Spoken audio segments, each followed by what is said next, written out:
ва спискае ки тамоми шаҳрҳои Федератсияи Русия мебарояд, соли ҷорӣ дар ин минтақа патент 9000 рубла пеш аз буд шиданаш як ҳафта пешакӣ шумо расход бигирен, баъд ай граница бигӯед. Салом тамошобинони барномаҳои Сорубон Сафаров. Чхеле ки аз номи видео диден, аллакай маълум аст ки дар чӣ масъала суҳбат мекунем. Бародарое ки дар Федератсияи Русия қарор дорем, агар шумо бихоҳед донистан ки дар базадани Россия регистратсияи шумо оригинал ҳаст ё ки нест, номери WhatsApp мебарояд, бинависен, проверка регистратсия мекунам. Афзоиши нархи патент дар Федератсияи Русия. Дар кадом шаҳр чӣ қадар нарх баланд мешавад? Чхеле ки медонед, ҳама сола баъди соли нав нархи патент боло меравад ва пеш аз боло рафтани нархи патент аллакай нархнома мебарояд. ҳозир якчанд шаҳре ки чӣ қадар маблағаш боло меравад, барои шумо номгӯ карда мефаҳмонем, бо диққат гӯш кунед. ва спискае ки тамоми шаҳрҳои Федератсияи Русия мебарояд, вай 20-25 декабр мебарояд, бо диққат гӯш кунед бародари азиз. дар чанд минтақаи Русия шурӯъ карда аз 1 январи соли 2026 арзиши патент барои муҳоҷирони меҳнатӣ боло меравад. мақомот бархе шаҳру ноҳияҳои ин кишвар гуфтанд ки бо баланд кардани нархи иҷозатномаи кор барои шаҳрвандони хориҷӣ бюҷети вилоятҳо бештар мешавад. аз ҷумла нархи патент дар Тюмен 22% афзуда аз соли нав арзиши он 11471 рубл муқаррар шудааст.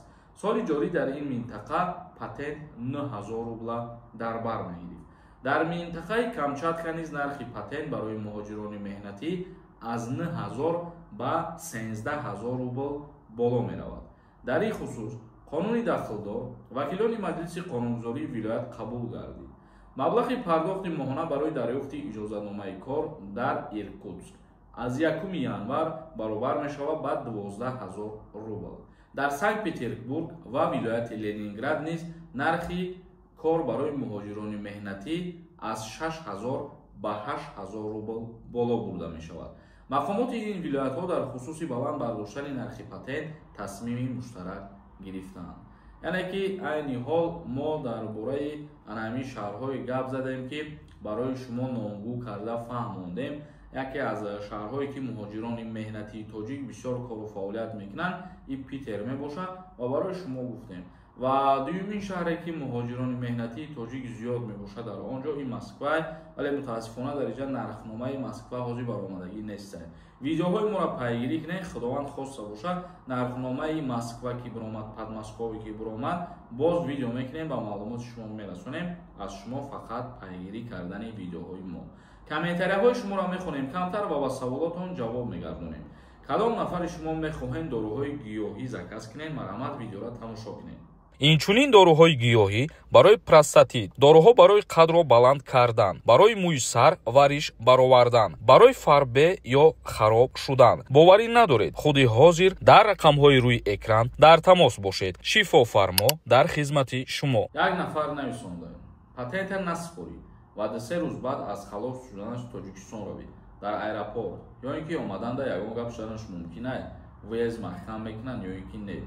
бародаро, ман дар видеои динангӣ гуфтам ки регистратсия ва патент пеш аз буд шиданаш як ҳафта пешакӣ шумо расход бигирен, баъд ай граница бигӯед. мисол у чиза просрочку мекунед, мебуроед, проблема шиданаш любой вақт мумкин аст.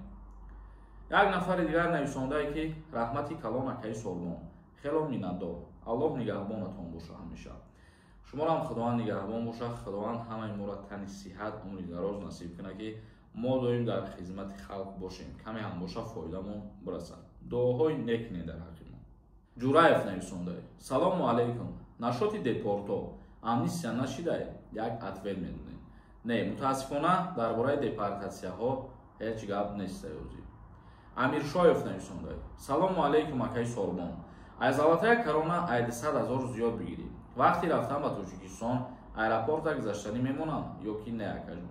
вақте ки шумо маблағ мегиред ва пула сари вақт пардохт кардаиста бошед кредитора, ягон мушкилӣ намешавад. вале саркашӣ ки кунед, пула просрочку кунед, пардохт ки накунед, баъд шуморо ки дар суд тиянд, дар ин ҳолат шумо баромада наметонед. ҳоҷӣ нависондае: салому алайкум, 700 000 тоҷикон ё дигар миллатҳо ҳастанд.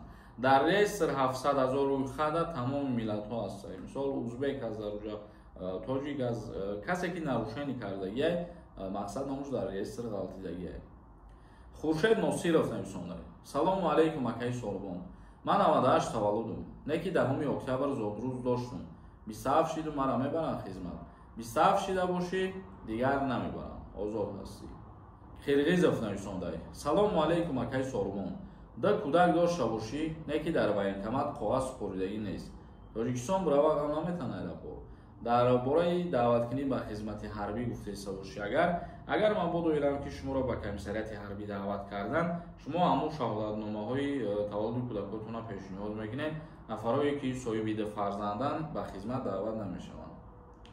Як нафари дигар нависондаe ки салому алейкум ака. Дар бораи растамошкаи телефонҳо маълумот диҳед. дар бораи растамошкаи телефонҳо, яъне ки чӣ хеле медонед, боз 20% дигар зиёд шудагие.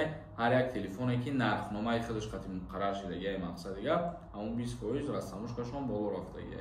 дар ин масъала мо видеои пурра кардагӣ ҳастем. Боз дар ҳамин канал метавонед поиск кунед, тамошо кунед. Фарҳод Давлатов нависонда: дар аэропорти худмон дидам маҳкама мегам. дар ФМС Россия дидам бачаҳо ҳуя мегам. ҳамира чӣ хел бифаҳмем. як сол шид омадагиам патент надоштум. Патент надошта бошед, агар шумо и 99% вероятност дар ҳамин ҷои худмон проверка кардагӣ ки шумо депортен. ба чӣ хотир? Ба хотире ки бе патентҳо вақте ки проблемаҳои худшонро ҳал накардан то моҳи сентябра автоматику нафарора номшон бигем депортода дохил мешид.